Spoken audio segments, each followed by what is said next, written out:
तो वहीं बकरीद को लेकर यूपी में पुलिस प्रशासन अलर्ट है। सौहार्द के साथ अदा की गई बकरीद की नमाज, प्रतिबंधित पशुओं की कुर्बानी पर प्रतिबंध है।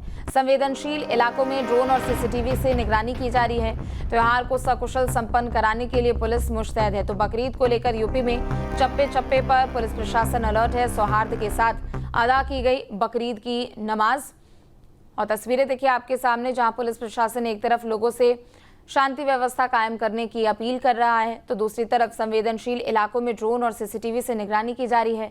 प्रतिबंधित पशुओं की कुर्बानी पर प्रतिबंध है। बता दें कि संवेदनशील इलाकों में ड्रोन से निगरानी की जा रही है, सीसीटीवी से निगरानी की जा रही है।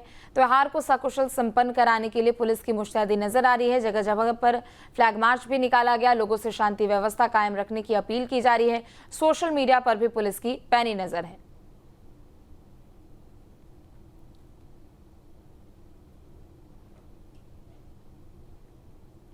तो बकरीद पर संभल के सांसद का बयान सामने आया है। सपा सांसद ने बयान दिया। सपा सांसद का कहना है कि संभल के लोग दुखी और पीड़ित हैं, फिर भी त्योहार मनाए लोग। जियाउर रहमान बर्क की ओर से यह कहा गया है। जियाउर रहमान बर्क ने कहा कि प्रतिबंधित पशुओं की कुर्बानी ना करें। तो संभल से ये बड़ी खबर आपको बता दें, जहां बकरीद को लेकर सपा सांसद जियाउर रहमान बर्क का बयान सामने आया है। जियाउर रहमान बर्क का कहना है कि संभल के लोग दुखी और पीड़ित हैं, लेकिन फिर भी हर्षोल्लास के साथ लोग त्योहार मनाएं, प्रतिबंधित पशुओं की कुर्बानी ना करें।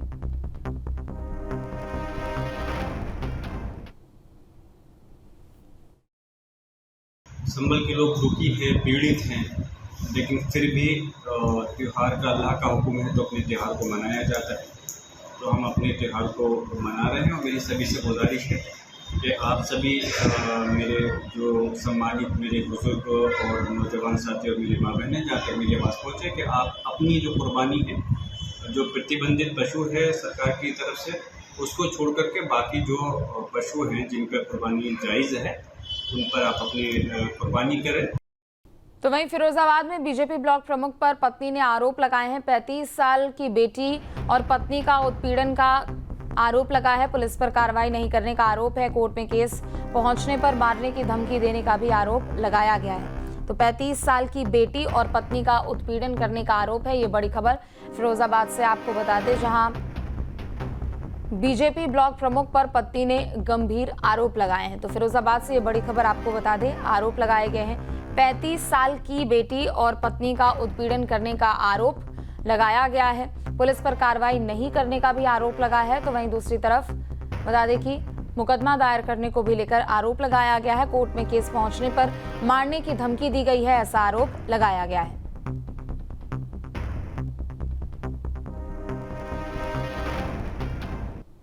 महोबा में तालाब में खुदाई में लापरवाही बरतने का मामला, डीएम गजल भारद्वाज ने 5 अफसरों का वेतन रोका है।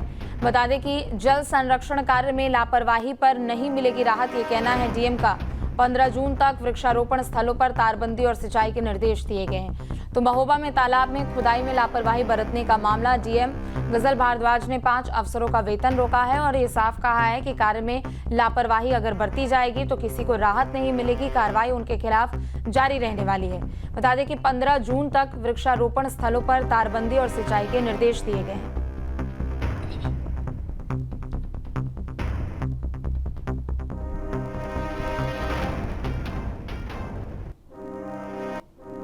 तो वहीं मेरठ में कोरोना की एंट्री हो चुकी है। मेरठ में कोरोना के 6 मरीज सामने आए हैं। गंभीर हालत में एक को अस्पताल में भर्ती कराया गया। 11 लोगों के सैंपल में 6 लोगों के सैंपल पॉजिटिव पाए गए हैं। संक्रमितों की ट्रैवल हिस्ट्री जानने में जुटा है स्वास्थ्य विभाग। तो मेरठ में भी अब कोरोना की एंट्री हो चुकी है और एक साथ 6 नए मरीजों की पुष्टि हुई है। बता दें कि 11 लोगों के सैंपल टेस्ट के लिए लिए गए थे।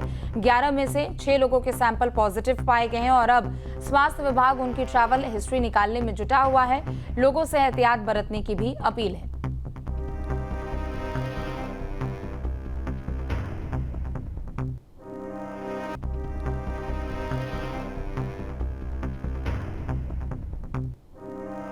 खबर गोंडा से आपको बता दें, जहां सिंचाई विभाग में भ्रष्टाचार का मामला सामने आया। गलत तरीके से प्रमोशन पर कार्य कर रही कर्मचारी समूह ग के कर्मचारियों को समूह घ में प्रमोशन किया गया था। हाईकोर्ट ने प्रमोशन पर रोक लगाई थी। रोक के बावजूद भी प्रमोशन पद पर कार्य कर रहे हैं कर्मचारी। प्रमोशन के पद पर वेतन भी ले रहे हैं कर्मचारी। अधीक्षण अभियंता पंचम मंडल मनोज साहू ने कार्रवाई की बात कही है। तो बड़ी खबर ये गोंडा से आपको बता दें, जहां भ्रष्टाचार का मामला सामने आया है। बता दें कि सिंचाई विभाग में यह भ्रष्टाचार का मामला है। गलत तरीके से प्रमोशन पर कार्य कर रहे हैं कर्मचारी। ग्रुप डी के कर्मचारियों का दूसरे ग्रुप में प्रमोशन किया गया था और हाईकोर्ट ने प्रमोशन पर रोक भी लगाई थी और रोक के बावजूद भी सभी प्रमोशन के पद पर तैनात है। उनका वेतन भी मिल रहा है, लेकिन अब कार्रवाई की बात कही जा रही है। मेरे शिकायत पे एक स्थगन आदेश हुआ था, जिसपे अशासी अभियंता सरयू नहर खंड 3 बाढ़ कारखंड और सरयू ड्रेनेज 1 में, जिसपे स्थगन आदेश होने के बावजूद भी अशासी अभियंता सरयू नहर खंड 3 से कई बार मैंने मुलाकात किया। उन्होंने बताया सुशील जी जो भी कार्रवाई है इस हिसाब ने किया है, मैं उस पर लोगों को बैक करूंगा, वेतन वसूली करूंगा, लेकिन आज तक कोई कार्रवाई इन्होंने किया नहीं। मैं अशासी अभियंता बाढ़ कारखंड जयसिंह साहब द्वारा कई बार मैं मुलाकात करने की कोशिश किया, उनके द्वारा कोई मुलाकात नहीं हो पाई। इस संबंध में अवगत कराऊंगा कि कोर्ट के स्टे के बाद प्रमुख अभियंता कार्यालय से मार्च 25 में स्पष्ट आदेश आ गए हैं। उस क्रम में सारे अधिकारियों को पत्र लिख दिया गया है। उनके द्वारा मांगी गई वांछना दोषी अधिकारी कर्मचारी का नाम मांगा गया, उस शीघ्र प्रेषित कर दिया जाएगा और उन कर्मचारियों को डिमोट करके जिस मूल पद पे थे वहाँ से नेक्स्ट माह से वेतन जारी किया जाएगा। तो वही रामपुर से गुजरने वाली 51 किलोमीटर लंबी नाहल नदी को नया जीवन मिल गया है। नाहल नदी का जीर्णोद्धार कार्य डीएम जोगेंद्र सिंह और एसपी विद्यासागर मिश्र के संकल्प के साथ पूरा हो गया। मिलक तहसील क्योरार गांव से गुजरने वाली इस नदी के तट पर भव्य आरती का आयोजन हुआ। नदी के पुनर्जीवित होने से गांव में सिंचाई अब आसान होगी।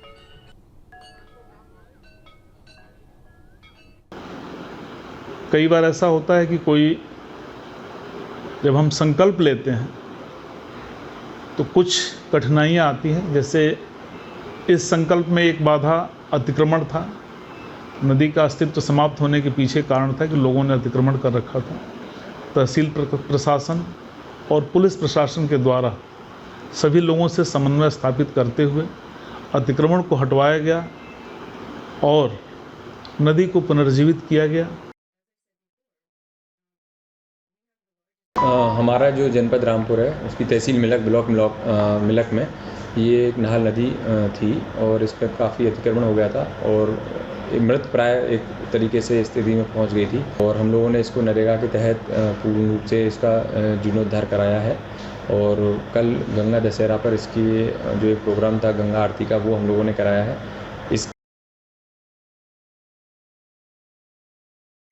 रामपुर में एक ऐसी नदी जो विलुप्त हो चुकी थी, जिसने अपना अस्तित्व खो दिया था, लेकिन रामपुर डीएम और एसपी के प्रयासों से आज उसे नवजीवन मिल गया है, उसका पुनर्जीवन कर दिया गया है।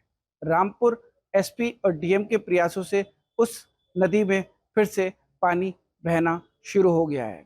ये नदी उत्तराखंड से होती हुई रामपुर होती हुई और बरेली में भाखड़ा नदी में जाकर मिलती है। टोटल 29 गांव इस नदी से लगते हैं और ये नदी 51 किलोमीटर लंबी है।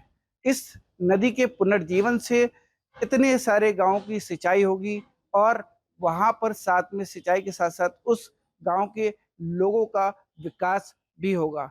इस नदी के पुनर्जीवन के लिए रामपुर डीएम ने अथक प्रयास किए हैं और 4 से 5 महीनों के अंदर इस नदी को पुनर्जीवित कर दिया है। पर्यावरण दिवस के उपलक्ष्य में इस नदी का पुनर्जीवन कर तो इसका उद्घाटन किया गया और नदी के तट पर आरती की गई।